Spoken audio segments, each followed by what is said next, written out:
en esta idea que nace de Juan Cacañone, a quien yo le agradezco públicamente su soporte, su interés y tanto entusiasmo para llevar a cabo esto adelante. La idea inicial, que tal vez inclusive ahora estemos cambiando, era ir alternándonos el Finoquieto y el IADT en la presentación de casos, y también se suma hoy Aldo Falco con la gente de Climba, con lo cual, bueno, podemos extenderlo y ir haciendo algo que yo hablaba recién con Aldo antes de que todos se conecten, que cuanto más gente haya y más opiniones, pienso que más enriquecedor será para todos. Por una cuestión de orden, no es porque lo haya elegido yo, por una cuestión de orden y tal vez porque yo sea el que más, el que sea el más intergeneracional, se pensó que los Ateneos lo coordine yo, y yo les digo a todos, coordinar es tratar de pedir opiniones a todos. Cuando pido opiniones, el que quiere opinar, opina, y el que no quiere opinar, no opina, siéntanse libres. Es muy saludable aprender a decir yo no sé o no tengo nada que agregar, muy saludable para todos.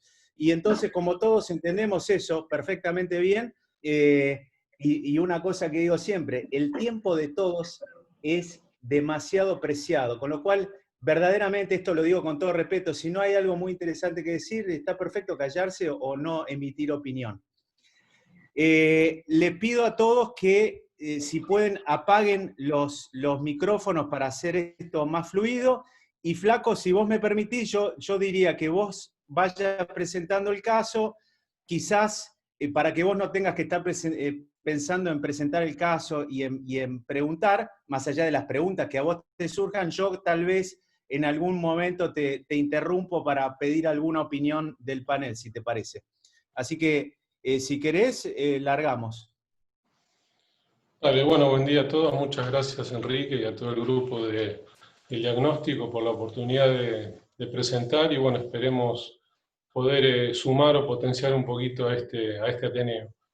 Como vos dijiste, sí, voy a parar cada tanto y te voy a dejar para que vos manejes un poquito la mesa y bueno, preguntes al que quiera hablar, y bueno, a ver si entre todos llegamos a sumar un poquito con esto. Bueno, este es un caso de un hombre de 48 años que tiene una carpintería, que no trabaja de carpintero, pero bueno, cada tanto hace algún esfuerzo con la muñeca, es zurdo.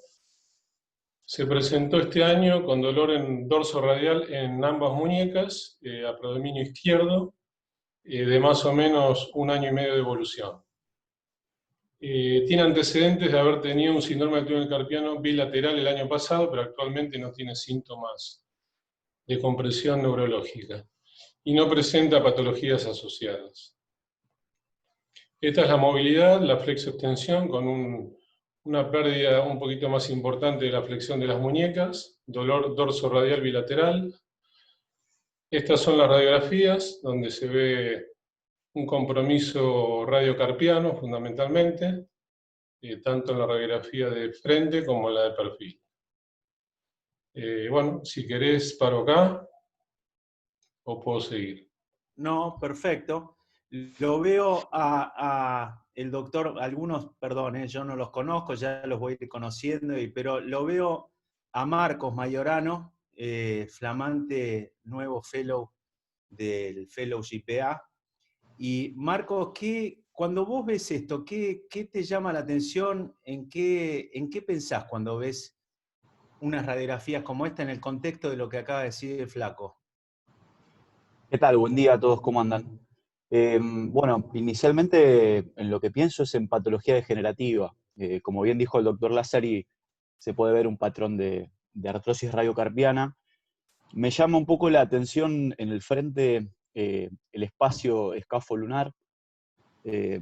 Bueno, no sé de patología previa al paciente, lo único que dijo el doctor fue la presencia de túneles carpianos, pero no tendría que ver con esto.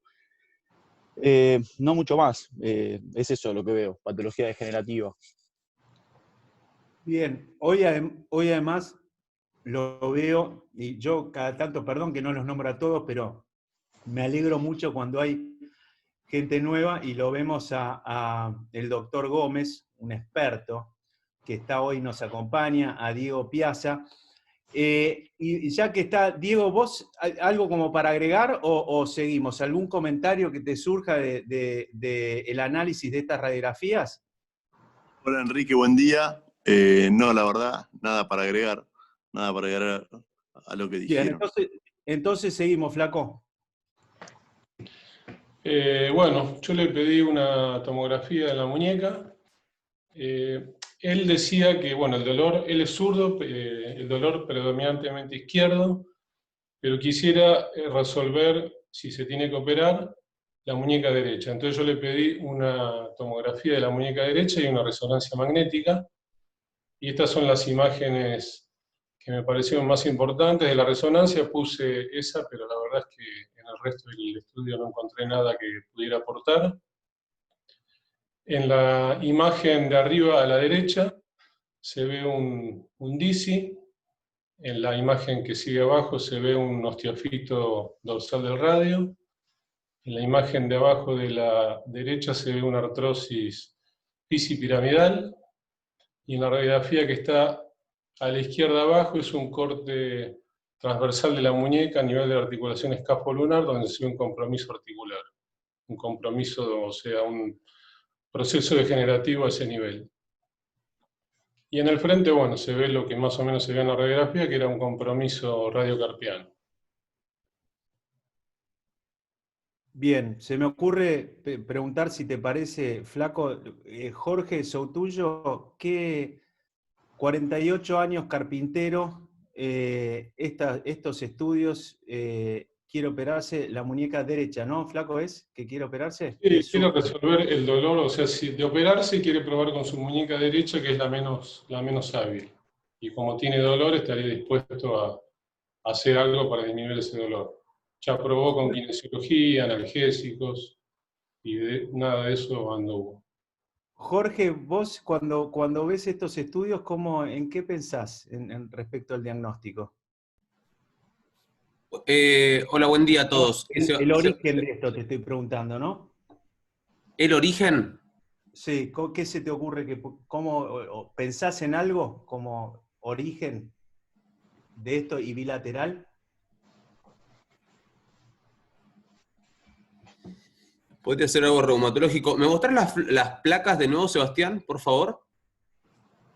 Sí, perdón, ahí me quedó la placa de la muñeca izquierda dada vuelta. Lo de la derecha es muñeca derecha, lo de la izquierda es muñeca izquierda. Yo hago una pregunta con respecto a la... Bueno, el origen, no sé, puede ser algo reumatológico, se me ocurre. No, ahora no se me ocurre otra cosa, pero...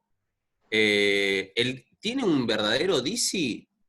No lo logro ver en la radiografía y a veces eso me deja un poco stand-by cuando tengo que decidir. Lo miro más en la radiografía que en una tomografía. Por eso pregunto, Sebastián, si vos te dejás llevar por la radiografía o la tomo en la hora de ver el DISI, porque es algo importante que deberíamos solucionar si hay que operarlo.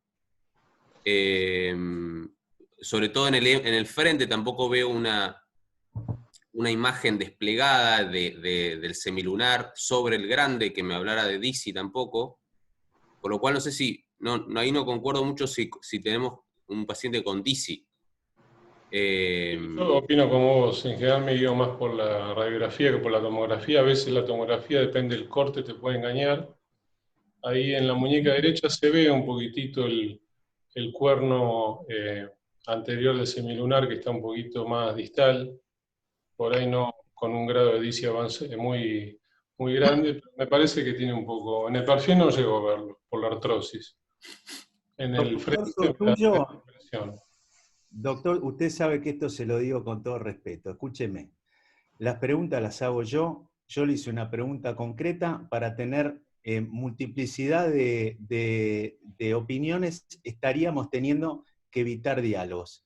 Jorge, yo lo que te digo es, la muñeca izquierda que ves ahí, el espacio escafolunar, la progresión de esta artrosis hoy, ¿La ves como inicial en el ligamento escáfolunar? ¿Te parece que tiene otro patrón?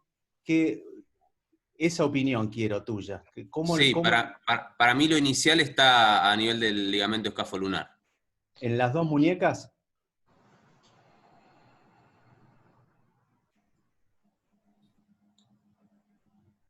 Sí. En las dos muñecas. Lo veo acá a ver, lo veo a Pablito Zancoli. Hola, Pablito, ¿cómo va? Pablito, ¿vos tenés alguna opinión con respecto al diagnóstico? Después vamos a centrarnos en el tratamiento y en lo que el señor quiere, que es el tratamiento de su muñeca derecha.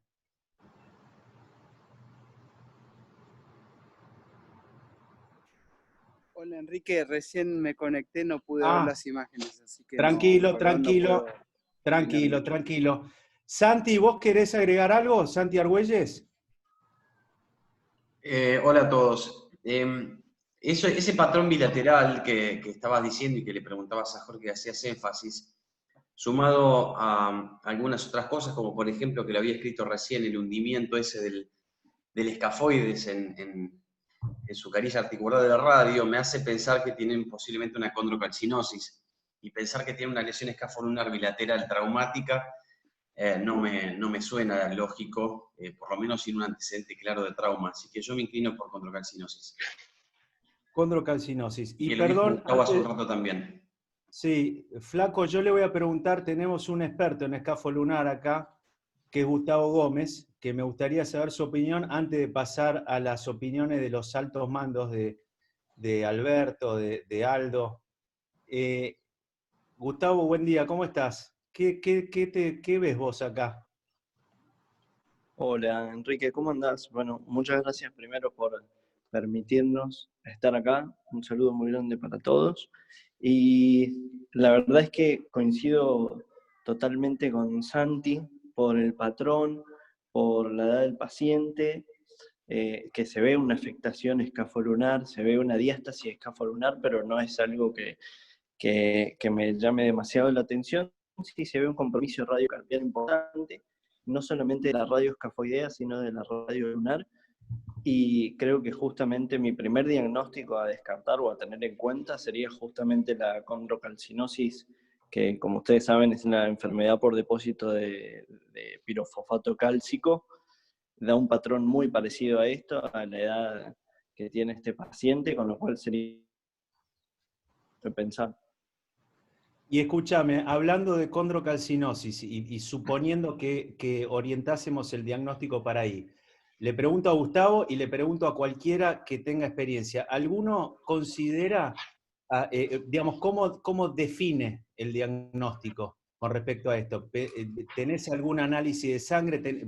¿Evaluás hacerle una punción y ver el líquido articular? ¿Te parece relevante antes del tratamiento llegar a un diagnóstico o ya la artrosis está establecida y nos da igual?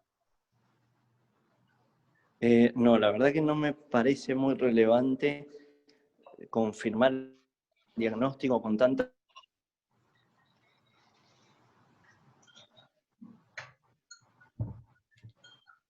Hola. ¿Se fue Gustavo? Generalmente si uno le hace una artroscopía, ya en cuanto entra ve un patrón de condrocalcinosis que te da prácticamente el diagnóstico. Se puede tomar una muestra y analizar a ver si están estos depósitos de pirofosfato cálcico, pero acá hay que tratar la artrosis y bueno, no me quiero adelantar al tratamiento, pero hay que pensarlo como una cuestión de tratar ese trastorno degenerativo que tiene ya instalado en la radio carpiana. Genial, gracias Gustavo. Y entonces, antes Enrique, de pasar... Enrique, Sí. ¿puedo opinar? Sí, Guille, ¿cómo estás? A mí me tocó casualmente operar algunos pacientes con esto, en algún caso sospechado y en algún caso no sospechado. Yo coincido con Gustavo que hay que hacer una artroscopía. A veces el patrón artroscópico, cuando ves la pared sinovial pintada como si fueran pedacitos de calcio, es patognomónico, pero sí, en lo que no coincido es en que no sea importante definir el diagnóstico con la ayuda de un endocrinólogo. Hay que mandar al paciente al endocrinólogo, hay que evaluar el hiperparatiroidismo secundario, porque en realidad son pacientes que tenés que definir si esa condrocalcinosis es primaria o secundaria. Porque el proceso de la condrocalcinosis todavía no terminó de generar en la muñeca todo lo que puede generar, el proceso es progresivo, no va a quedarse en la artrosis radioescafoidea, va a afectar la radiocubital distal, va a destruir por condrocalcinosis al complejo del fibrocartílago triangular, y la suma de inestabilidades que se van generando es producto de la afectación sinovial y ligamentaria. O sea que yo creo que sí es imprescindible a la hora de definir el tratamiento saber si esto es o no es una condrocalcinosis y qué tipo de condrocalcinosis el paciente tiene. No es fácil para uno pedir el laboratorio, pero hay que tener ayuda endocrinológica. Gracias, Guille. Yo, antes de darle la palabra a algunos de los médicos con mayor cantidad de canas en este chat, veo la mano levantada de Martín Rodríguez y yo le digo, como somos muchos, afortunadamente, yo los invito a que cuando se meten ahí en participantes, ustedes tienen una función que es levantar la mano. Si ustedes levantan la mano, a mí esto me salta y yo los puedo ver a todos y es más ordenado. Así que, Martín, no sé cuál es tu opinión y después me gustaría saber cómo ve el caso en cuanto al diagnóstico Alberto Borghi. Martín, ¿qué nos decís? Buenos días. Ya está, lo que quería decir lo dijeron entre Santiago y Gustavo, así que muchas gracias por la palabra, pero nada para agregar por ahora. ¿Ponés la tomografía un segundo?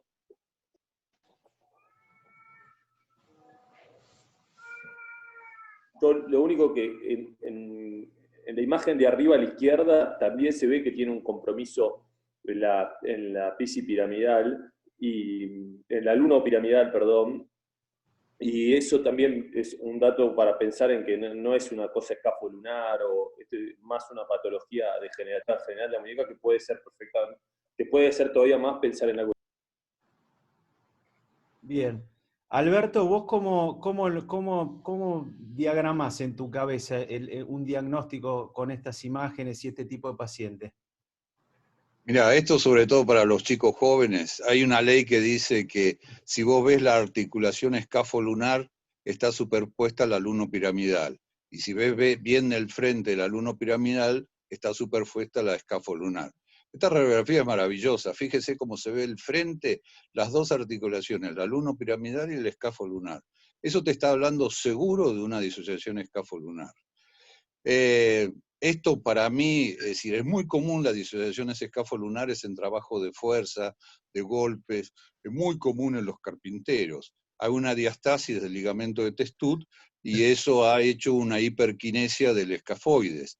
La hiperquinesia del escafoides ha comido el cartílago e inclusive, fíjense la radiografía de la izquierda, la de arriba a la izquierda, como la fosa del escafoide también ha sido horadada. Para mí esto, el comienzo, es una diastasis del ligamento de Testut que ha producido una hiperquinesia del escafoides y ha ido horadando el cartílago e inclusive la superficie articular. Alberto, vos al ligamento de Testut le das entonces una importancia mecánica relevante. Sí, total. Para mí esto es una hiperquinesia del escafoides. Claro, porque hay quienes hablan de que el ligamento de Testut sería más un ligamento con bajas cualidades mecánicas y grandes en cuanto a lo que es la propiocepción de la muñeca. ¿Cuál es tu opinión con eso? Bueno, no lo sé a ciencia cierta, pero el ligamento de Testut siempre fue el que más estabilidad hizo entre la radioescafolunar. Bien, fenómeno.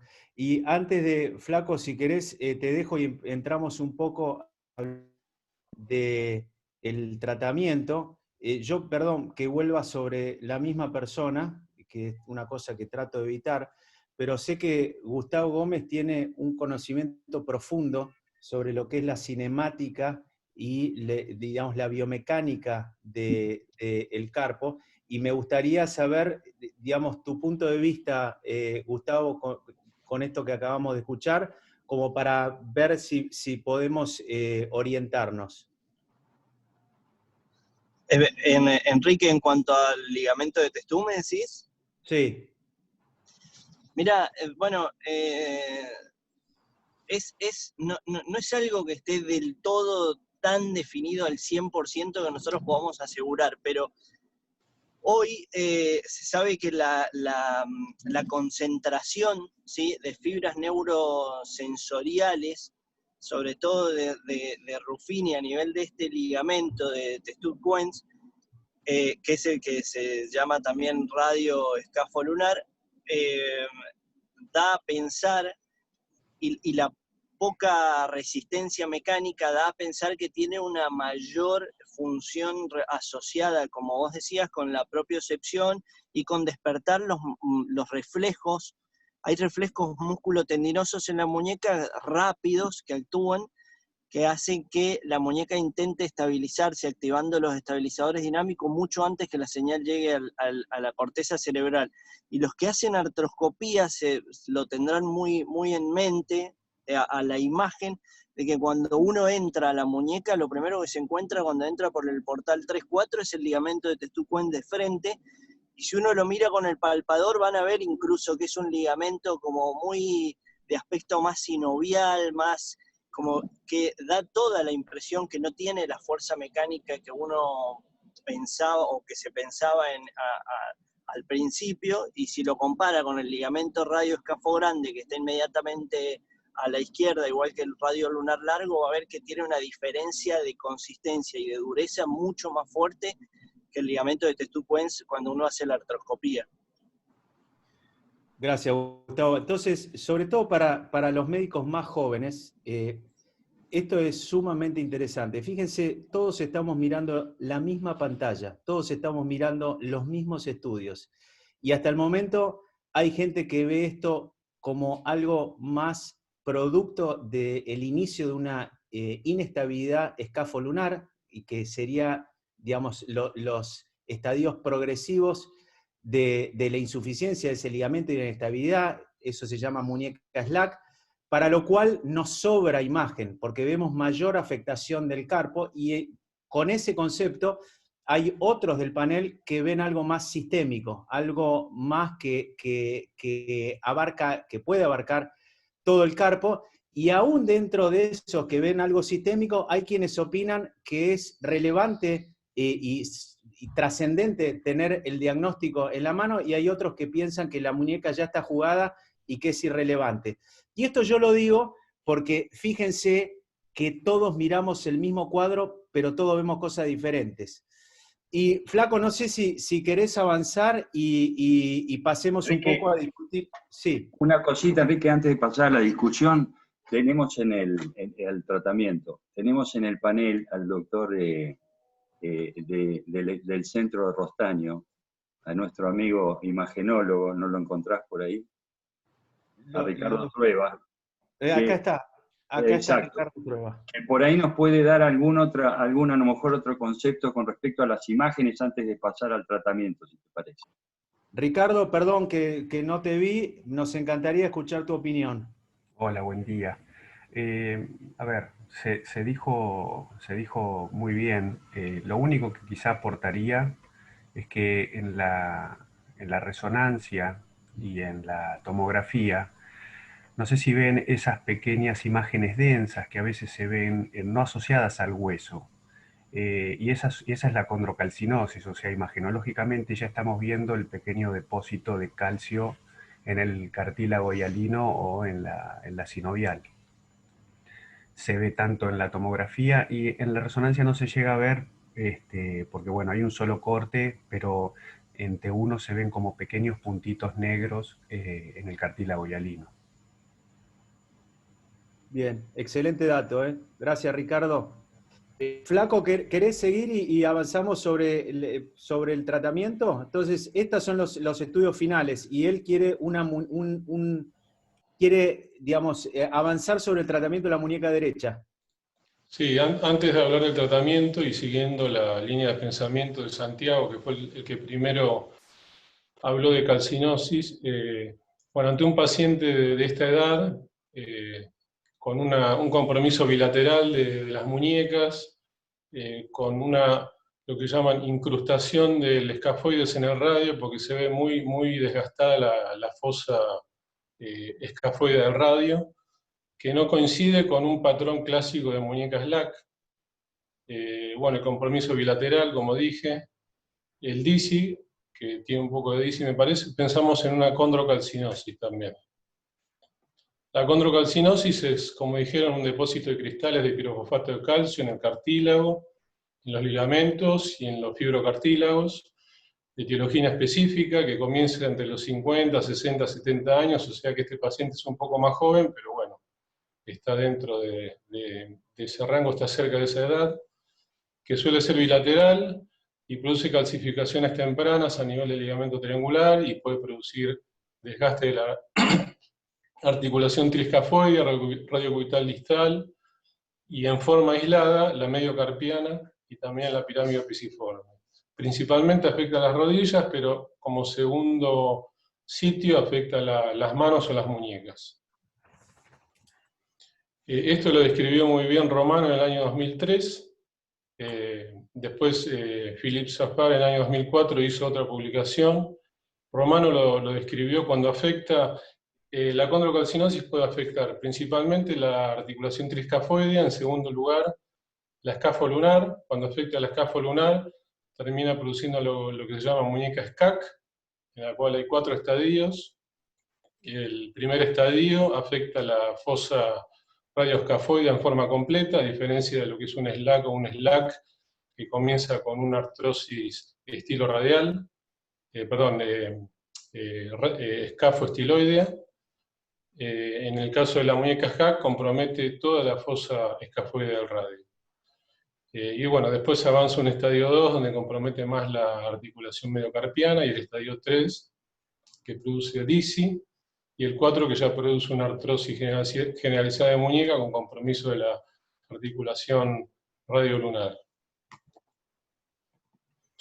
En cuanto al tratamiento, puse estas opciones, que son la clásica artrosis 4 esquinas, descrita por Watson, la artrosis 3 esquinas, descrita por un grupo de cirugía de mano de París, la artrosis bicolumnar, la Luno grande, la denervación, descrita por Wilhelm, por Safar, por Fouché, la describió Cosi también, Bach-Gramco, la artroplastía de muñeca, que hay ahora prótesis de última generación, incluso la artroscopía. Hay un trabajo del año 2016 de una cirujana alemana, publicado en una revista alemana, que habla de muchos casos de artroscopía con buenos resultados independientemente del estadio.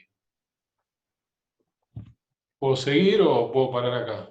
Sí, si te parece, me gustaría ver algunas opiniones. Hay un cirujano admirable para mí por su practicidad, que es Fede Francisco. A mí, Fede, ¿estás ahí? ¿Vos cómo lo encararías esto?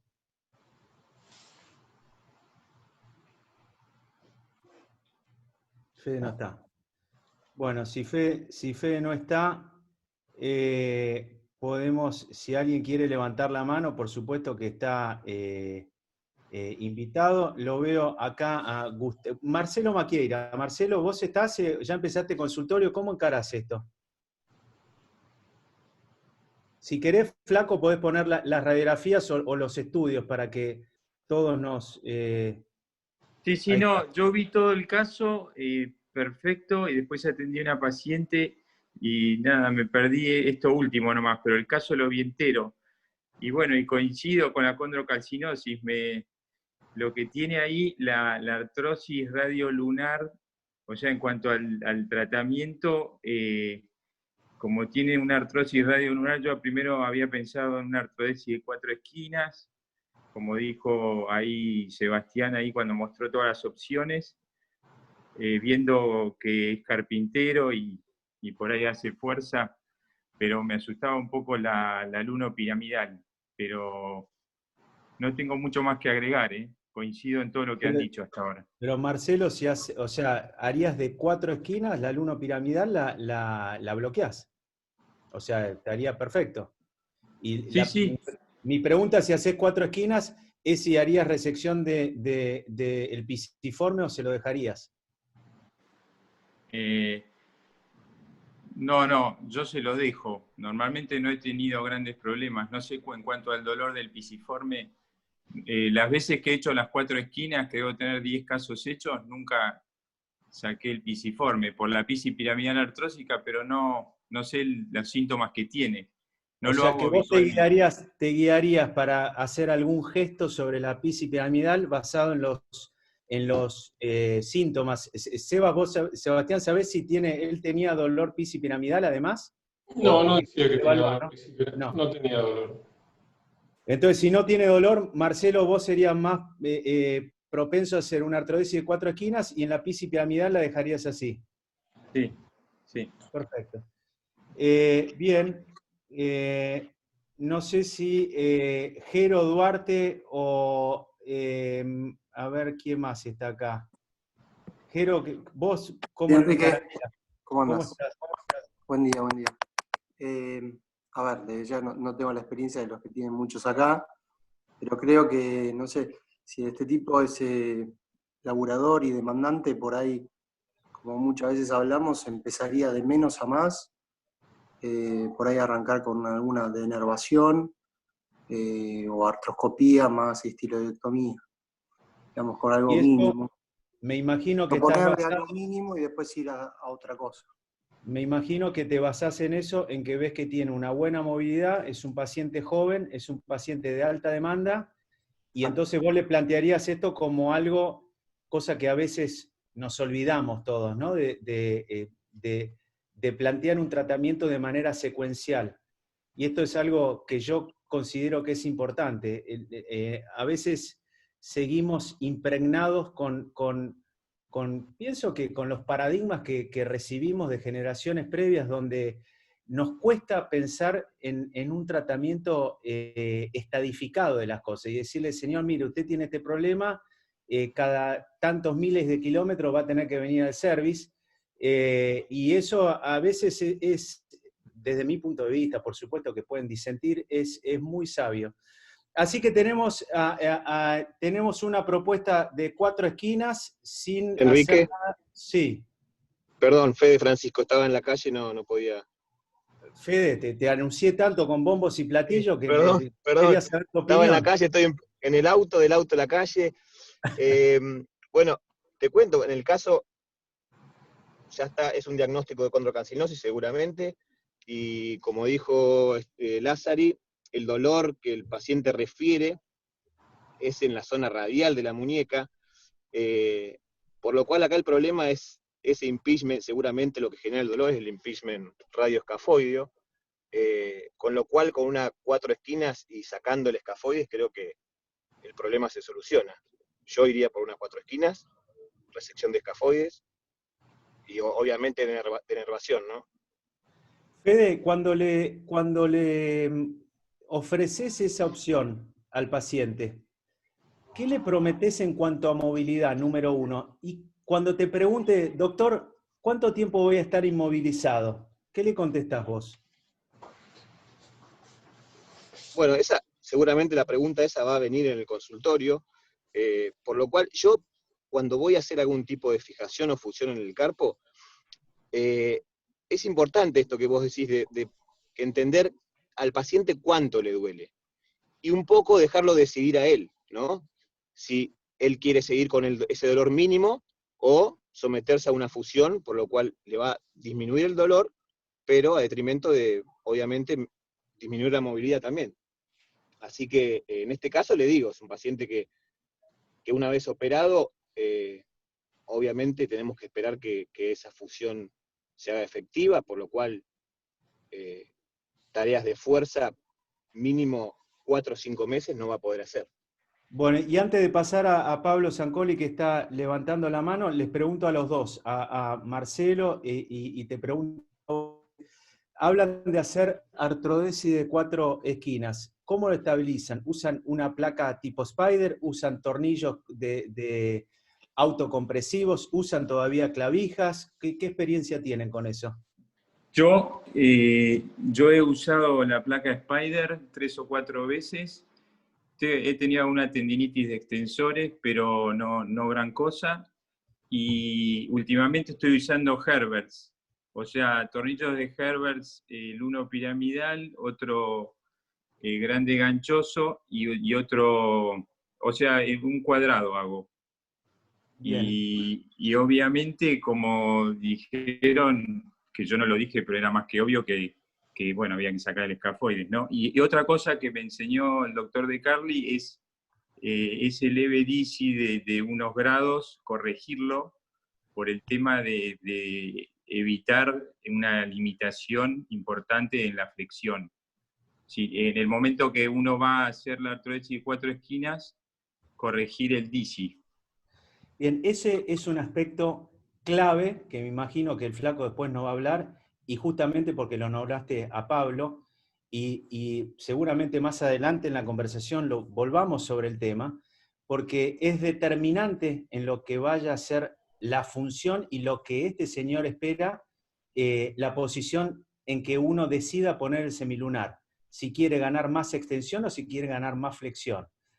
Vamos a volver a eso en unos minutos. Yo quiero saber, Fede, ¿alguno de los dos tiene experiencia con las placas tipo Spider, pero de PIC? No, la verdad que no, Enrique. Yo he puesto la Spider común. La primera experiencia no fue buena porque realmente la técnica mía fue mala. Y la segunda tuve una experiencia muy buena. Es verdad que genera algún tipo de sinovitis extensora, pero no. Spider común he puesto y también tornillo. Perfecto, perdón, yo no estoy tratando de... Santiago, si podés apagar algún micrófono, porque vos estás como... Te queda precioso. Mica, creo que tenés el micrófono abierto. El problema me parece fenomenal. Mica, creo que tenés el teléfono abierto. Ay, perdón. Bien, gracias. Bien, y entonces, bueno, Pablo Zancoli veo que bajó la mano, y le pregunto entonces a Aldo o a Juanca, ¿cuál es su opinión? No lo veo a Carlos. Sí, veo, perdón, Pablo, levantaste la mano de nuevo. ¿Qué nos decís, Pablo?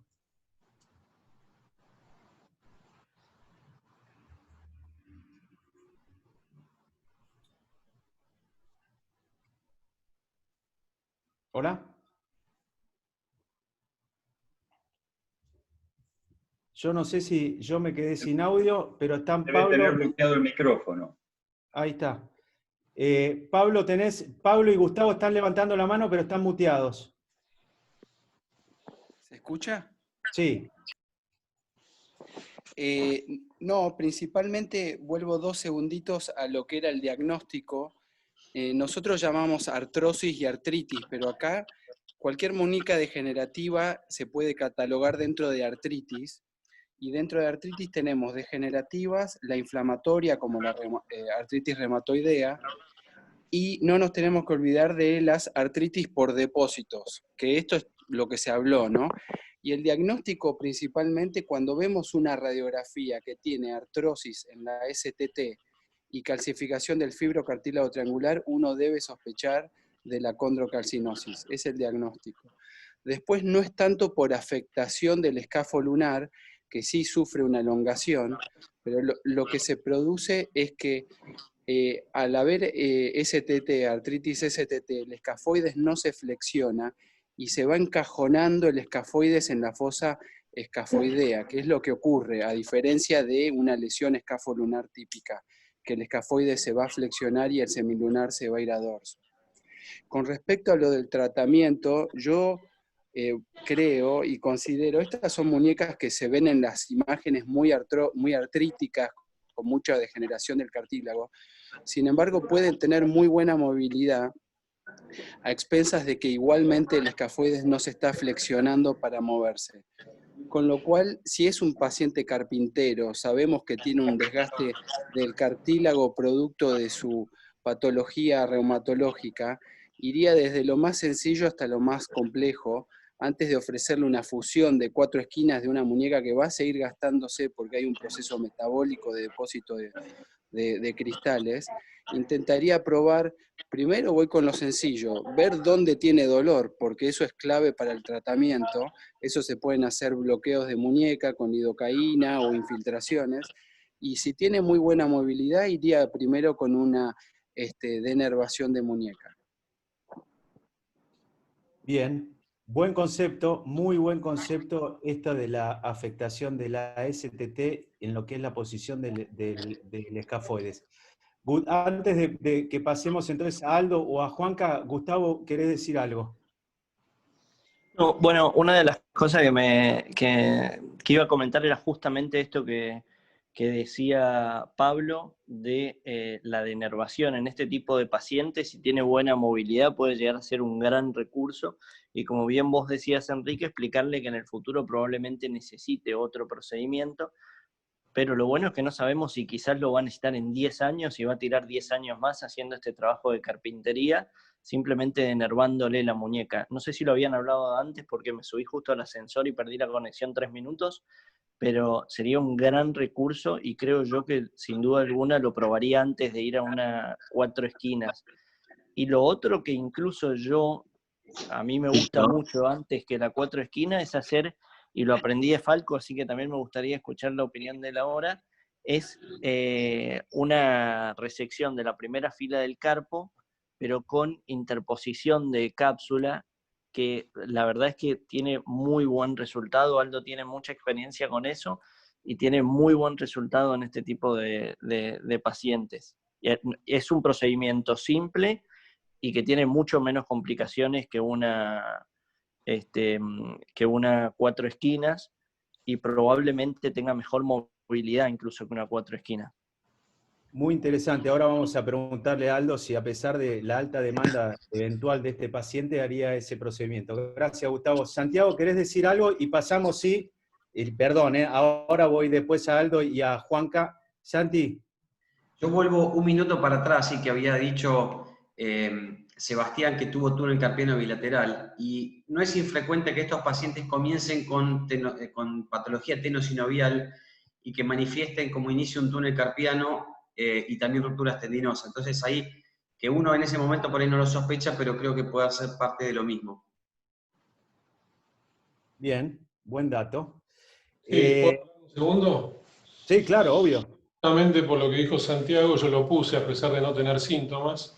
El paciente el año pasado había consultado por el dolor y por el túnel carpiano, y según Romano, el 14% de los pacientes que tienen condrocalcinosis inician los síntomas con un síndrome del túnel carpiano. Bien, un montón de data muy útil. Bueno, Juanca, Aldo, ¿alguno que quiera opinar cómo encara este paciente? Sobre todo el tratamiento, ¿no? Creo que el diagnóstico hemos discutido suficiente, salvo que, por supuesto, tengan algo para agregar. No, yo, Enrique, lo que quiero agregar es simplemente una cosa. Primero, que la intención de la presentación de este caso era que hubiera discusión, y evidentemente ha dado resultado, ¿no? Y si bien el diagnóstico es claro, a veces el encasillamiento que tenemos nosotros con respecto a la patología traumática, uno ve por ahí un trastorno escafolunar y directamente se mete y se encasilla en un slack traumático y nos olvidamos de otras cosas. Y esto, si bien no es muy frecuente, a mí me da la sensación, y un poco esta es la intención, de que muchas veces pasa hasta desapercibida o hasta minimizamos, y sobre todo cuando están comprometidas, como está bien descrita, lugares, articulaciones en un solo lugar, o sea, o la triescafoidea, o la mediocarpiana, o la pirámide pisiforme, o sea, no son cosas claras, son cosas muy, muy puntuales, y a veces pasan en eso de la artrosis primaria que evidentemente sabemos que no existe. Y todo lo que se dijo para mí fue importantísimo. Una cosa muy importante es lo que dijo Guillermo Maujo, que sí es importante el diagnóstico acá, porque si no tenemos un apoyo o reumático o endocrinológico por ahí, nos podemos estar perdiendo una parte del tratamiento médico, que no es lo que hacemos nosotros, pero que puede coadyuvar muchísimo a estos pacientes. Y el último punto que me interesa decir es que hay un detalle de que este paciente tiene 48 años. Y en general, por lo menos por lo que está escrito, esta patología aparece entre los 60 y 75 más frecuentemente.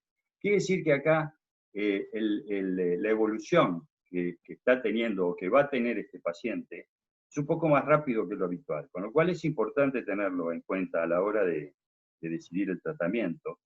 En esto del escalonamiento, por ahí a lo mejor los tiempos que en una persona normal uno pudiera ir tirando para adelante, me da la sensación que en este paciente, por el compromiso de la edad y por lo que hace, puede ser mucho más rápido, con lo cual por ahí me adelantaría ya a ir a algo un poco más importante y no menor. Pero de todas maneras, como siempre decimos, la decisión final se termina un poco basando en la apreciación del cirujano y en lo que quiere el paciente, que no es un dato menor. Bien, y entonces vos qué harías. No, y bueno, como yo conozco el caso, tampoco quiero pasarme, pero esos son los conceptos que de alguna manera nos guían en esto de la decisión, ¿no? Pero sí orientaría más a algo más final. Perfecto, están clarísimos, pero te aviso que no nos vas a dejar con la incertidumbre. Antes de cortar el Ateneo nos vas a decir qué harías. Y Aldo, ¿vos cómo lo encararías?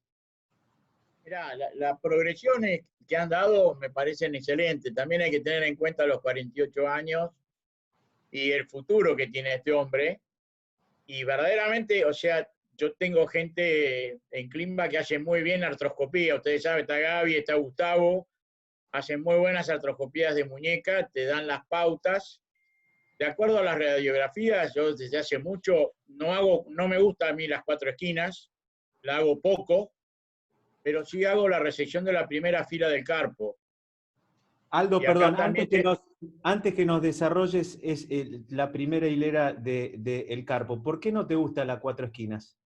No es algo que me convence. Empecé a hacerla hace muchos años y después estando con Francisco Parodi y Caloya Padre en el bancario, todo así, me empecé a hacer la resección de la primera fila del carpo y vimos que en artrosis empezábamos a interponerle, con la artrosis le interponíamos cápsula dorsal y verdaderamente nos daba muy buen resultado, porque verdaderamente no generaba dolor. Es una operación sencilla, puede bajar la solapa, le interpones la cápsula y no hay problema, y a partir de ahí prácticamente no la utilicé muchísimo la resección de la primera fila. Eso no quiere decir que no indique también las 4 esquinas, ¿no? Pero en general yo hago muchísima resección de primera fila. Últimamente no la hago más porque ya la opera otro.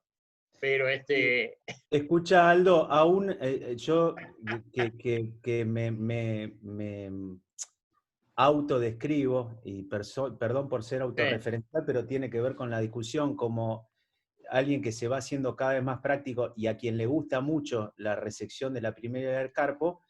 Te pregunto a vos, que seguramente tenés mucha más experiencia, ¿no te genera incomodidad cuando uno ve ese perfil del radio con ese osteofito inferior o esa deformación ya del hueso grande y confías en la interposición que le vas a hacer? ¿Eso no te condiciona de alguna manera?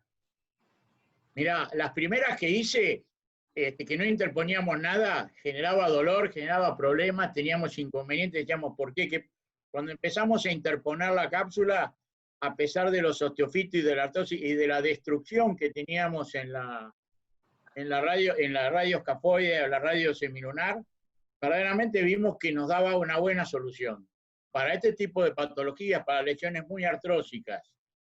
Y acá también tenés que avisarle a este paciente que posiblemente terminemos en un resultado final que es una artrodesis total también, ¿no? Con el correr de los años. Desde el punto de vista técnico, cuando haces la interposición, ¿nos podés contar un poco cómo la haces? ¿Qué flap tallás? ¿Cómo la fijás? No, tallás un flap a base tal y lo coloco sobre, bueno, acá puedo marcar, sobre lo que sería el grande. Lo coloco así, de esta manera dorsal. Y el resultado me da muy bien porque es interposición de parte blanda, es una artroplastía por interposición. No Bien. hice nunca injerto, pero el flap es capsular y verdaderamente vos lo haces una interposición, una artroplastía por interposición y el resultado es bueno. Cuando a mí me ha dado hacemos resultado. Cuando hacemos una resección de primera del carpo, aquello que la hacemos, uno de los fundamentos para ofrecerla es el bajo tiempo de inmovilización. Normalmente se estila inmovilizar 2 semanas. Cuando vos haces este flap, ¿modificás el tiempo de inmovilización? Y de 3 a 4. Perfecto. Pero no más, porque después hay que moverlo. Sí, tal cual. Alberto, ¿alguna consideración? ¿Nos querés Sí. contar qué harías vos? A ver, voy a poner un poquito de controversia. A ver, en mis manos, si hay una operación que a mí me gusta, me sale bien, rápido, fácil, y tengo muy buenos resultados, es la artrodesis radioescafolunar. Yo en este caso ni lo dudaría. A mí me deja una flexión o extensión de 45 y 45 y la potenciometría de la muñeca es espectacular. Yo no he tenido grandes problemas. Yo a esto ni dudaría, le haría una radioescafolunar, pero antes que una 4 esquinas. Y yo le tengo un poco de temor a la resección de la primera fila del carpo porque el cartílago radioescafoideo está desgastado. Yo no sé hasta dónde llega el desgaste para que el hueso grande se apoye en la fosa del semilunar. Yo le tengo un poco de desconfianza y la 4 esquinas no me da. Yo, sin duda, radioescafolunar, que a mí me sale muy bien y no he tenido inconvenientes. Entonces te preguntaría, Alberto, viendo estos estudios y seguramente con la experiencia que tenés en la radioescafo semilunar, ¿no te generaría ningún trauma psicológico ver esa luno piramidal y esa luno hueso grande y además la afectación de la STT cuando vas a indicar la radioescafo semilunar? No, a mí no me preocuparía. A ver, el principal problema que tiene es en la radioescafoidea. Sí. Para eso ustedes le sacan el escafoide. El escafoide ese hay que sacarlo, hay que quitarle el movimiento, que es el que le produce todo el dolor a la muñeca. Yo se lo fijo, me aumenta la potenciometría y le quito el dolor. Lo que pasa que Si después termina una artrodesis total, bueno, macanudo. Pero yo por unos buenos años le dejo buen movimiento y sin dolor. Sí, la pregunta siempre que uno tiene es que uno traslada la carga a la mediocarpiana, que ya ve que está afectada, pero bueno, es un buen punto. Flaco, bueno, te dejo para que nos cuentes a ver que después de todo esto, y entre vos y Juanca, si ya tenés decidido qué vas a hacer, y que nos cuentes un poco más y cierres vos el caso, si querés. Bueno, la artroplastía la descarté por ser un paciente joven. La denervación la descarté por tener resultados medio impredecibles, salvo en los trabajos de Braga Silva o de Fouché. La artrodesis 4 esquinas la descarté porque yo quería sacarle, a pesar de no tener dolor, quería eliminar la articulación fisipiramidal. Entonces la 4 esquinas ya queda descartada. Y después la 3 esquinas también la descarté por otro tema que ahora voy a... perdón, la bicolumnar también la descarté porque quería sacar el piramidal. Entonces me quedaría en la bicolumnar o la luno grande. En base a este trabajo de Viegas, donde describe 2 tipos de semilunar, el tipo 1 y el tipo 2, donde el tipo 2 tiene una faceta que se articula con el hueso ganchoso. Acá estamos en presencia de un paciente con un semilunar tipo 1, donde no hay articulación entre el semilunar y el ganchoso, entonces la artrodesis 3 esquinas quedaría descartada. Entonces me quedaba la luno grande con resección de escafoides y piramidal, que eso fue lo que hicimos. Bueno, esta artrodesis fue descrita en el año 2000 por Calandruccio, después en el año 2002 por Arnaud de París. Arnaud mostró buenos resultados operó 16 pacientes con una degeneración tipo 3. No estaba descrito el SCAC porque este trabajo es del 2002, pero ahí habla de 9 pacientes con SNAC, 4 con SLAC y 3 con condrocalcinosis Watson 3, que sería un SCAC tipo 3. Refiere a mejores resultados que las Four Corners, con mejor movilidad, mejor extensión y una consolidación rápida en 2-3 meses. Después, en el año 2009, Gastón publicó una comparación entre las Four Corners y la Luno grande con escisión de piramidal y escafoides. Los movimientos de flexo-extensión un poquito mejores en las 4 esquinas, la desviación radio-ulnar, que en teoría debería ser mejor con la resección del piramidal. Obtuvieron mejores resultados de desviación radiolunar con las Four Corners. La pronosupinación no cambiaba mucho, la fuerza de puño tampoco, y el dash tampoco. Pero sí encontraron que con la utilización de tornillos compresivos tenían un 0% de pseudoartrosis, que es la tabla de la derecha, es la publicación de más de la derecha, 0% de pseudoartrosis contra 11% de pseudoartrosis en las Four Corners. Entonces, bueno, opté por ese tipo de cirugía a través de un abordaje dorsal longitudinal. Después hicimos apertura del cuarto compartimento, una capsulotomía de Berger, y ahí vemos en el dibujo, en la foto de la izquierda, este es el escafoides, este es el semilunar y este es el hueso grande. En la foto de arriba a la derecha es una foto vista de distal a proximal. En el fondo se ve esto que es la fosa del escafoides, que está totalmente desgastada, en comparación con la fosa del semilunar, que todavía tiene cartílago presente.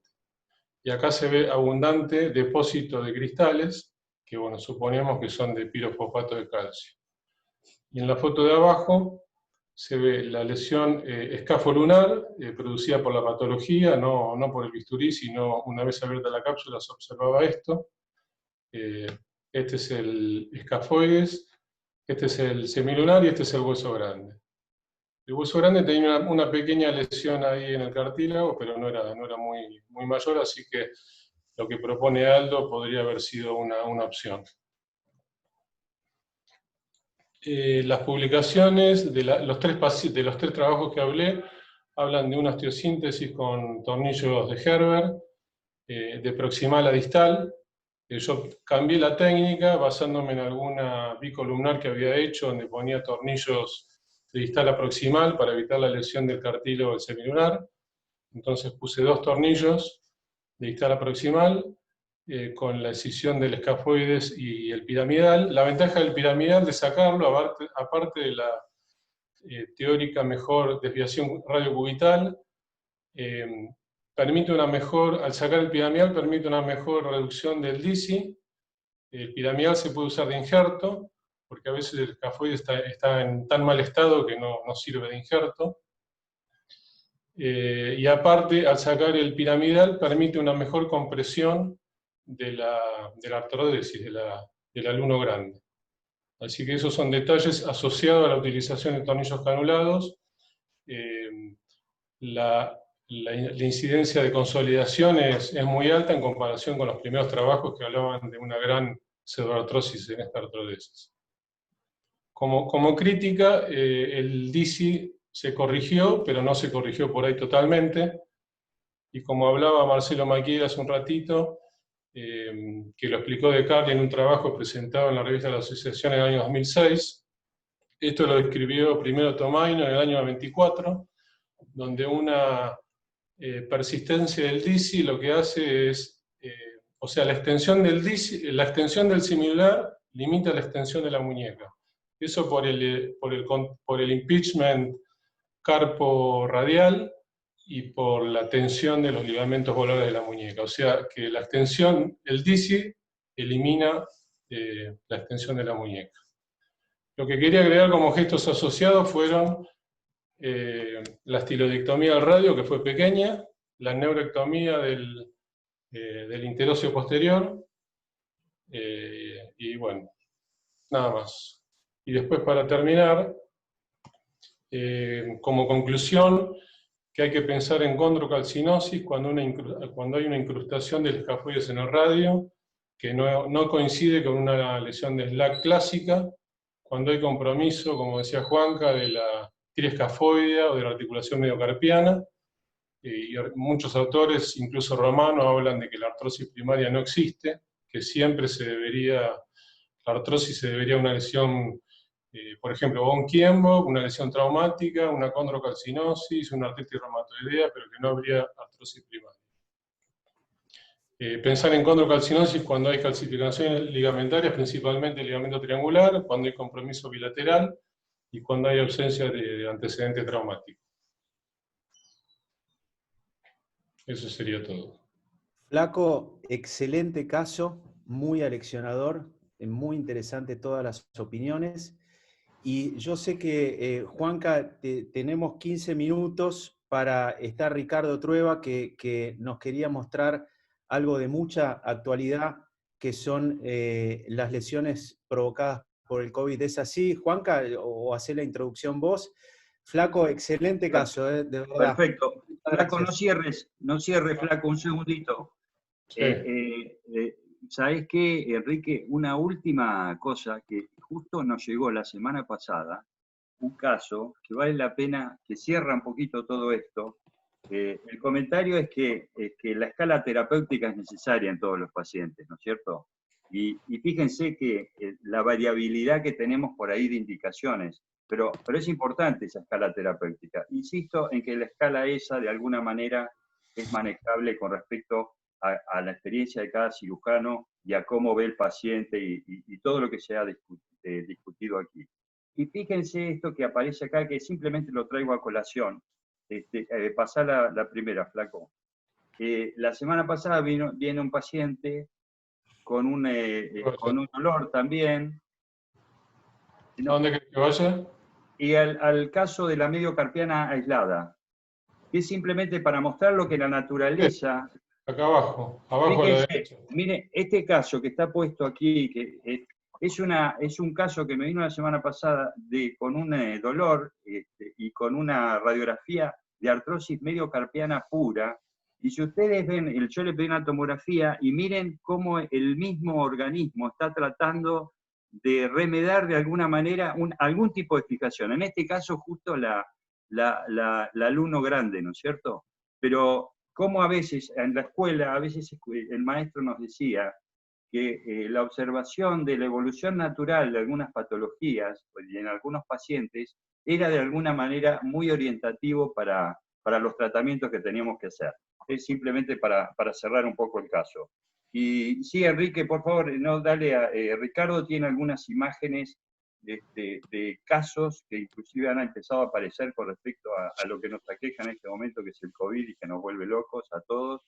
Y nos pareció interesante que por ahí, dada la cantidad de gente que tenemos acá, tengamos un poco de conocimiento de algunas cosas que todavía no entendemos bien.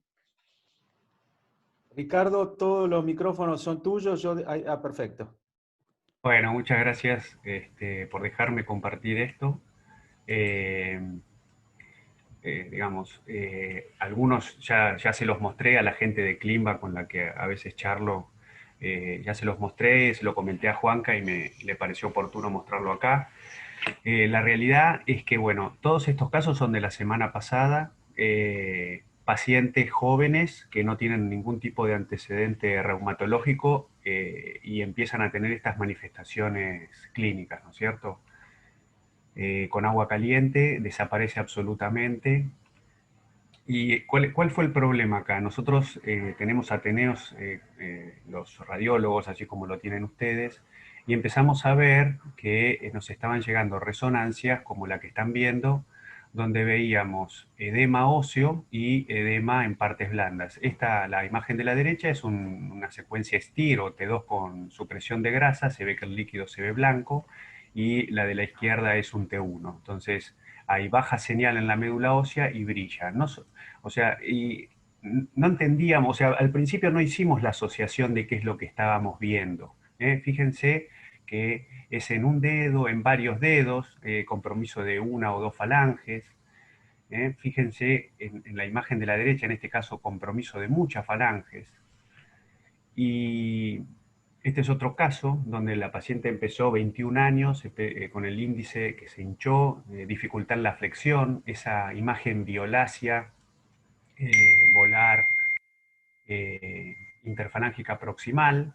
También tenía estas otras imágenes eritematosas en el dorso del índice y en el meñique, y de vuelta hacemos la resonancia y veíamos edema en la médula ósea y edema en las partes blandas. Para nosotros, desde el punto de vista radiológico, esto es muy inespecífico. Informamos como edema de partes blandas, edema de médula ósea, pero no asociado a nada. Los pacientes no referían traumatismo, hasta que, ya les digo, tuvimos la conversación, che, ¿no están viendo que estamos viendo esto? Y sí, todo el mundo, y bueno, perfecto. Entonces, poner un poquito en alerta, en avisarles que nosotros antes no veíamos estas lesiones y ahora es como que de repente están apareciendo y todas juntas. Es llamativo, ¿no es cierto? Sin antecedentes. Y bueno, nada, quería compartirlo con ustedes, que lo vean. Quizás, no sé si es porque, no sé si le llegó a algún paciente y ahora pensando un poquito hacia atrás, lo han derivado a algún reumatólogo, a algún dermatólogo, pero bueno. Ricardo, vos sabés que en eso mismo estaba pensando, me pasó la semana pasada y honestamente no tenía conocimiento de esto. Y aprovecho para preguntarte si estuviste profundizando o algo o hablando en el tema. ¿Todos estos pacientes tenemos certeza que son COVID positivo? Y No, si no. hay, no. No, eso es un poco lo que yo quería aclarar. Primero, ya te contesto, Enrique. Mira, también aparece en los dedos de los pies. Esto también lo quería decir porque no solamente es en los dedos de las manos. Fíjense ese hallux con el edema en la falange distal. Y bueno, esto es un poco la realidad, es que yo no sé, porque las imágenes son de un síndrome de Raynaud, ya sea primario o secundario, pero estos pacientes en la gran mayoría están debutando, o sea, no tienen un antecedente, entonces la realidad es que no sabemos a qué corresponde.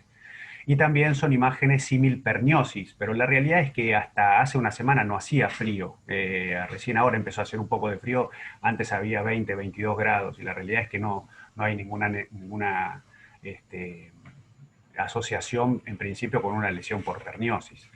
Pero después aparecieron estas publicaciones y fíjense que las lesiones, sobre todo las de eritema y edema, que son las que estamos viendo, no estas que son erupciones vesiculares, urticariformes, que son otras lesiones asociadas a COVID, pero estas son muy similares a las que vimos. Y son lesiones sacrales, pseudosabaniones, pueden tener áreas purpúricas y pacientes asintomáticos, solamente con las manchas. Y bueno, apareció esta publicación, que si quieren después la pueden leer o se las puedo pasar por correo electrónico, en donde el eritema y el edema aparece fundamentalmente en pacientes jóvenes, que dura entre aproximadamente 12,7 días, y aparece después de haber tenido COVID, ya sea que hayan sido asintomáticos o sintomáticos, con dolor, con picación, pero de todos los casos en este trabajo, solamente 41 fueron confirmados de SARS-CoV-2. Así que bueno, un poco, no tengo respuestas para quizá todo lo que me quieran preguntar, solamente que vean las imágenes, quizás son casos que antes iban al reumatólogo o al dermatólogo y ahora les llega también al traumatólogo por esa hinchazón o esa dificultad en la flexoextensión, y que lo tengan presente como posibilidad diagnóstica y por supuesto trabajar quizá en forma multidisciplinaria con reumatología o dermatología, porque bueno, no tengo ni idea si se le está haciendo algún tipo de tratamiento, si se está dando corticoides, si se autolimita, etc. Solamente les muestro las imágenes y lo que estamos viendo los radiólogos. Ricardo, excelente. Vos sabés que esto es en honor al tiempo, tratamos de ser muy precisos porque vos y la gente tiene que elaborar. Yo quisiera saber si alguien tiene alguna pregunta antes de cerrar para Ricardo. Bien, realmente muy interesante. Finocchieto ha puesto la vara muy alta con este Ateneo que nos hace tener que esforzarnos a IADT y a Climba mucho para estar a la altura de las circunstancias. Les agradezco mucho a todos la presencia. El viernes que viene, entonces, el encargado del Ateneo va a ser IADT, y probablemente el siguiente vamos a hablar con Aldo, que tal vez sea Climba. Un abrazo grande para todos, buen fin de semana, y nos vemos. Juanca, pará, Juanca quiere decir algo. No, esto que simplemente esto es un resultado de reconocer las falencias de cada uno, o sea, y de ahí sale la sinergia y la potenciación. Y yo agradezco a todos los que están acá, porque esto es un esfuerzo importantísimo. Hablamos en algún momento con Enrique, justo coincidimos un poco que comenzamos en ambas instituciones hace 6 años. Y para mí esto es un regalo a Carlos, que lamentablemente acá no está, porque él corrió durante 6 años de la Finocchieto al diagnóstico, del diagnóstico a la Finocchieto. Y él tiene mucho que ver en esta idea y en ese esfuerzo que él pone y que nos regala y que todos regalamos de alguna manera. Esto, además de que a uno le guste o le deje de gustar, es un sacrificio enorme para todos, para un beneficio fundamental, que no es el nuestro, es el de nuestros pacientes. Así que yo les agradezco en el alma esto, se los digo de corazón, porque llegar a esta altura de las canas y ver esto, a mí, de verlo a Aldo, verlo a Alberto, verlo a Enrique con esa potencia, todos los chicos que están acá, para mí no tiene precio. Yo les agradezco mucho. Juanca, muchas gracias. Yo no tengo más nada que decir. Cerramos acá con esas palabras. Buen fin de semana para todos. Buen fin de